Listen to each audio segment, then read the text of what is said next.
না, তুই না আমার সাথে কথা বল প্লিজ। আমি তোর মতো কাদের সঙ্গে কথা বলতে চাই না। আমার উপর রাগ করে আছিস তো? আমি তোকে কথা দিচ্ছি, আজকে আমি দাদুকে বিয়ের কথা বলবোই। এ কথা আর কতদিন বলবি? আর কতদিন বলবি?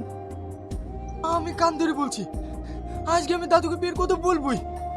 এবার তো কথা বল। ঠিক আছে, আজ যদি তুই বিয়ের কথা বাড়িতে না বলেছিস তো সামনেই আমি কালো পাগলাকে বিয়ে করব।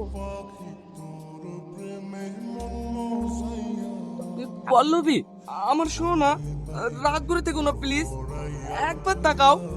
তোমাকে বললাম না তুমি এখান থেকে যাও, আমার কাছে ডিস্টার্ব করো না। তুমি কোনো চিন্তা করো না, আমি তোমার সব কাজ করে দিছি। হ্যাঁ, এইসব তো করতে পারবোই, শুধু বিয়ের কথা বাড়িতে বলতে পারবো না। আজ আমি কাপড়ের দিব্যে কেটে বলছি না, মানে সব কিছুর দিব্যে কেটে বলছি, আজ আমি দাদুকে বিয়ের কথা বলবোই। আর যদি না বলিস তোমাকে আমি কুকুর কাছে করে কাচবো।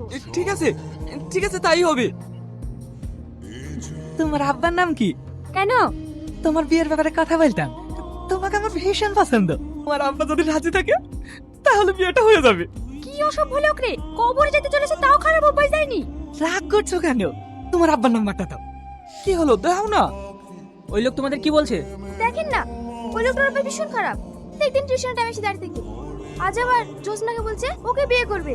ঠিক আছে, তোমরা যাও, আমি দেখছি। শালা চুষে খাওয়া আমের মতো দেখতে, আর এখনো মেয়েদের মতো লোক যায়নি।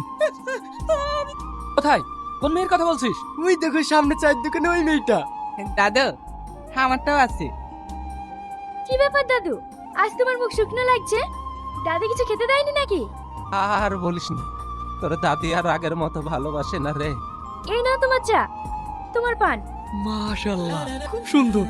এই মেয়ে আমার পছন্দ, আমি বিয়েতে রাজি। কি এই বয়সে বিয়ে? অসভ্য লোক কোথাকার। এই তো, এটাও তো সুন্দরী। আমি এরকম মেয়েই তো চেয়েছিলাম। আমার দুজনকেই পছন্দ। আমার তো বিয়েতে দুটো মেয়েই প্রয়োজন। আমি রাজি, বিয়ে ফাইনাল।